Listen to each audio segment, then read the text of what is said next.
سلامونه دوستانو، درې ښایسته خوندورې جملې ځکه په الماني ژبه باندې وایي. ځکه موږ چې کله وایو زه یو مسلمان یم، په الماني ژبه باندې داسې وایو ich bin ein Muslim، ich bin ein Muslim. او کله چې وایو زه اسلام سره مینه لرم، داسې وایو په الماني ژبه باندې ich liebe Islam، ich liebe Islam، زه اسلام سره مینه لرم. وایو هغه زما دین دی، یعنی اسلام زما دین دی، داسې وایو په الماني ژبه باندې er ist mein Religion، er ist mein Religion.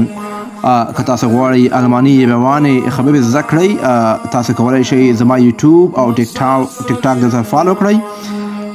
په کمنټ کې تاسو هر رقم پوښتنه لرئ کمنټونه وکړئ، زه به تاسو ته په وخت سره جواب درکړم.